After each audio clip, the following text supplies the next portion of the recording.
दोस्तों, आज के वीडियो में हम बात करेंगे एक ऐसे क्रूर और खूंखार तानाशाह की जिसने हर समस्या का समाधान मौत में देखा। Death is the solution to all problems.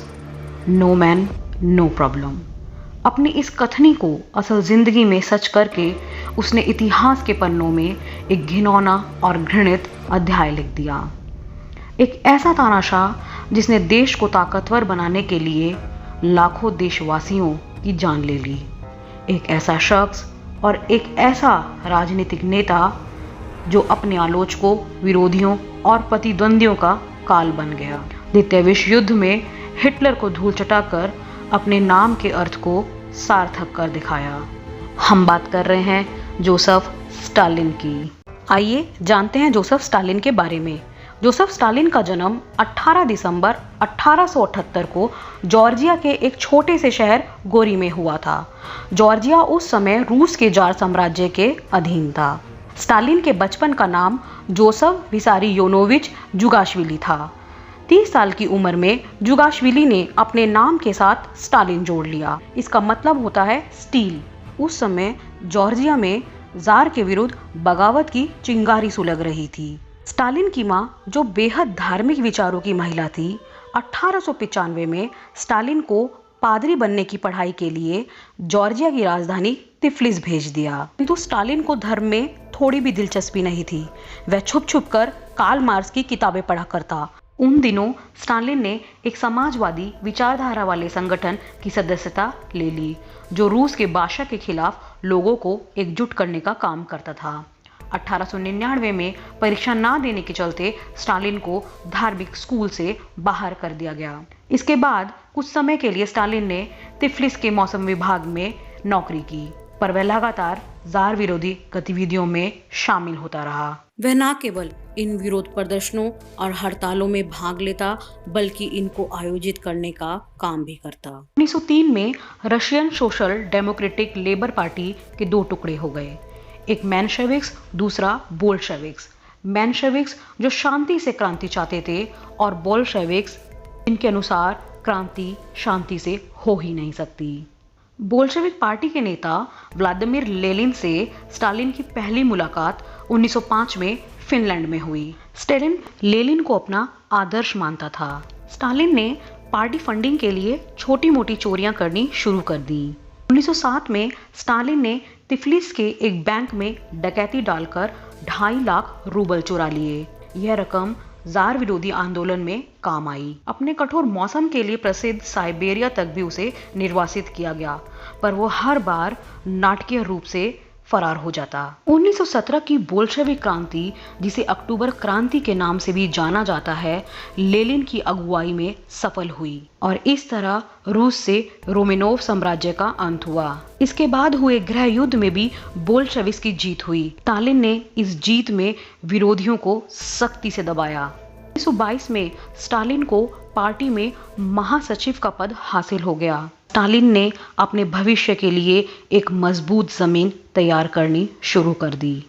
1924 में लेनिन की मृत्यु हो गई। स्टालिन ने लेनिन की मृत्यु के बाद अपने लिए जो मजबूत जमीन तैयार की थी, उस पे से अपने विरोधियों के पांव उखाड़ने शुरू कर दिए। लेनिन के उत्तराधिकारी लियोन ट्रोट्स्की के विरुद्ध अपने समर्थकों को एकजुट करना शुरू कर दिया। जनता के सामने खुद को एक सच्चे देशभक्त के रूप में पेश किया। लेनिन खुद भी ये कभी नहीं चाहते थे कि स्टालिन राष्ट्र प्रमुख बने। अपनी मृत्यु से पहले ही वह समझ चुके थे कि स्टालिन एक हिंसात्मक और क्रूर इंसान है। स्टालिन ने अपने प्रतिद्वंदी लियोन ट्रोट्स्की को 1929 में देश निकाला दे दिया। 1920 के अंत तक स्टालिन सोवियत संघ का तानाशाह बन चुका था। स्टालिन ने पंचवर्षीय योजना के तहत सोवियत रूस को एक औद्योगिक देश बनाने का काम शुरू कर दिया। स्टालिन समझ चुका था, अगर पड़ोसी पूंजीपति देशों के सामने टिकना है तो एक औद्योगिक सुपर पावर बनना बहुत जरूरी है। इसके लिए कृषि का सामूहिकरण करना शुरू कर दिया। किसानों से जबरन उनकी जमीन लेनी शुरू कर दी गई। जिन्होंने विरोध किया, उन्हें या तो गोली मार दी गई या देश निकाला दे दिया गया।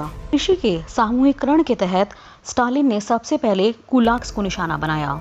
कुलाक्स का मतलब होता है रूसी भाषा में समृद्ध किसान। इन अमीर किसानों के पास बड़ी बड़ी जमीनें थीं। स्टालिन ने आदेश दिया कि इन बड़ी बड़ी जमीनों को एक करके बड़े बड़े कृषि फार्म बनाए जाएं, जिन पर आधुनिक तरीकों से खेती की जाए ताकि अनाज की पैदावार को बढ़ाया जा सके। सिर्फ संपन्न किसानों की ही नहीं, गरीब और मध्यम वर्गीय किसानों की भी जमीन छीनकर सब किसानों को सरकार के अधीन सामूहिक खेती करने के लिए जबरन विवश किया गया। कई किसानों ने इसके विरोध में अपने खेत के खेत जला दिए और मवेशियों को मार डाला। स्टालिन के औद्योगिक विकास के तहत किसानों को एक निश्चित अवधि में अनाज की अच्छी पैदावार के बड़े बड़े लक्ष्य दिए जाते।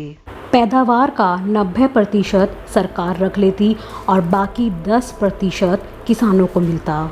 वहीं लोहा, इस्पात और कोयला के उत्पादन को बढ़ाने के लिए कारखानों को भी कृषि की तर्ज पर ही बड़े बड़े लक्ष्य दिए गए। यहाँ तक कि प्रत्येक कारखाने के लिए श्रमिकों की प्रत्येक पारी के लिए और यहाँ तक कि प्रत्येक व्यक्तिगत कार्यकर्ता के लिए लक्ष्य निर्धारित किए गए। इन दमनकारी नीतियों के चलते न केवल अनाज की बम्पर पैदावार हुई, बल्कि नए कारखाने, बांध, रेलवे और सड़कों का निर्माण हुआ, लेकिन हिंसा और आतंक की नोक पर।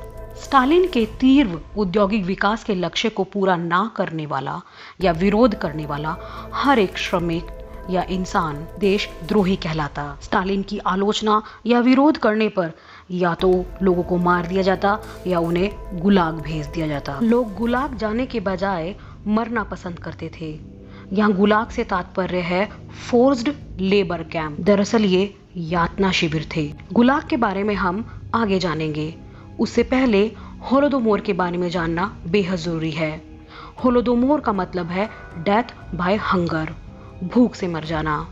दरअसल 1932 से 33 के बीच सोवियत रूस के यूक्रेन, कजाकिस्तान, उत्तरी काकेकश और वोल्गा तथा अन्य कुछ जगहों पर अकाल पड़ा, पर यह अकाल प्राकृतिक न होकर मानव निर्मित था। स्टालिन से पहले जब लेनिन सत्ता में आए थे तो लेनिन ने नारा दिया था पीस, ब्रेड एंड लैंड, शांति की रोटी अपनी जमीन पर स्टालिन ने सत्ता में आकर इसका ठीक उलट किया। यूरोप की ब्रेड बास्केट कहे जाने वाला यूक्रेन उस समय सोवियत रूस में अनाज की पैदावार में अपना 27% योगदान देता था। स्टालिन ने इस 27% कोटे को बढ़ाकर 38% कर दिया। इस 38% कोटे को पूरा करने के लिए किसानों से उनके हिस्से तक का अनाज भी छीन लिया जाता। किसानों के घरों में छापेमारी मार के उनके हिस्से का अनाज देश की पवित्र संपत्ति कहकर जब्त किया जाने लगा। जबरन अकाल की स्थिति को पैदा किया गया।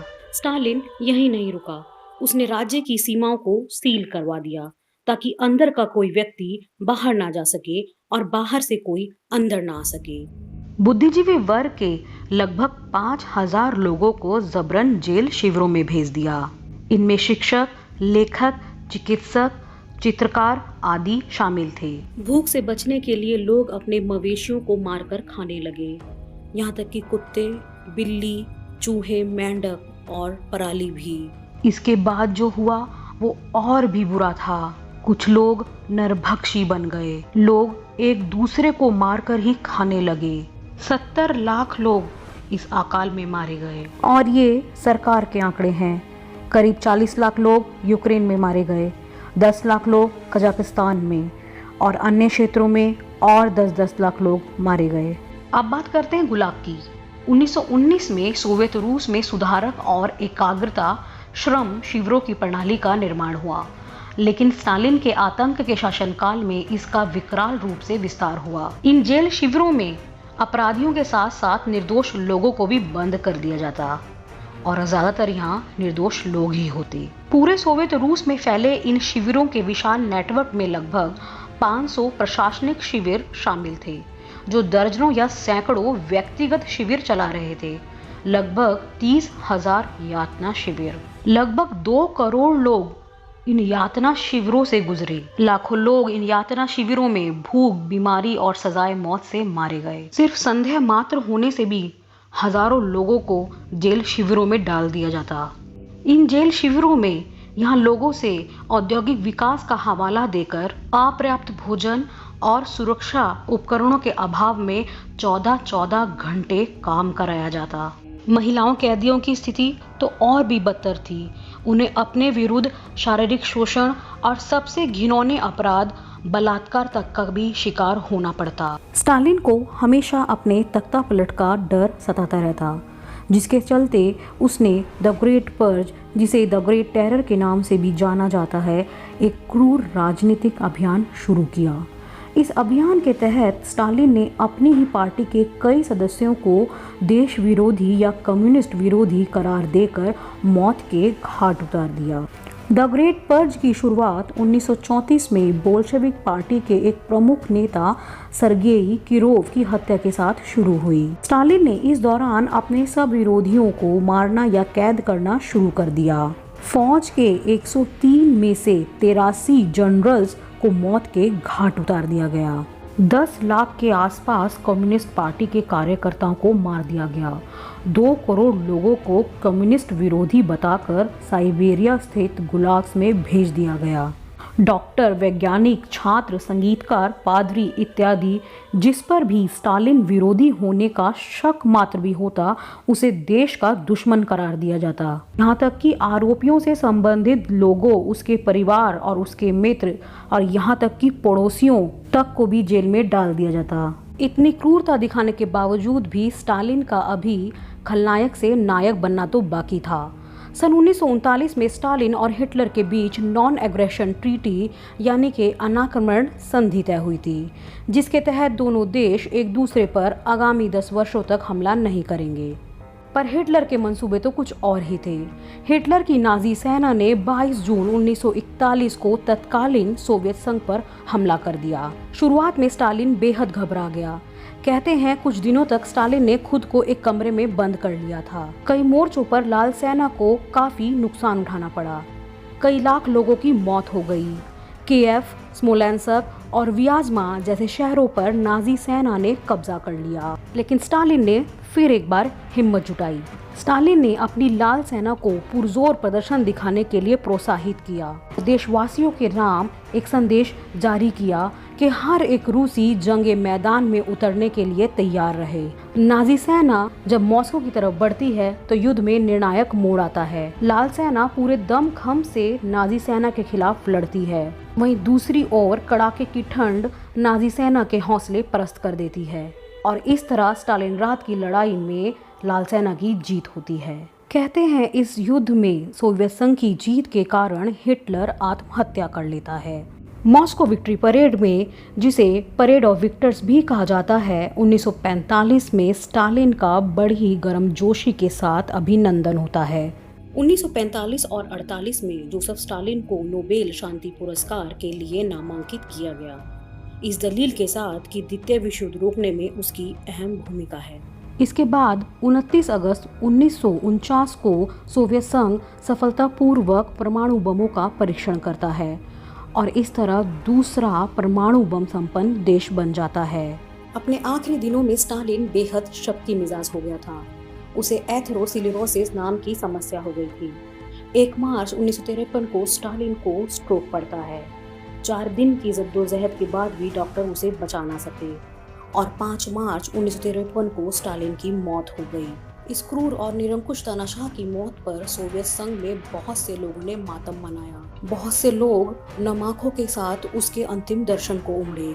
वहीं दूसरी तरफ उसके आतंक से छुटकारा पाने का बहुत से लोगों ने जश्न भी मनाया। स्टालिन को पूरे राजकीय सम्मान के साथ अंतिम विदाई दी गई। और एक दिलचस्प बात ये भी है कि मई 1921 में रूस में हुए एक पोल के अनुसार आज भी 56% रूसी उसे एक महान नेता मानते हैं।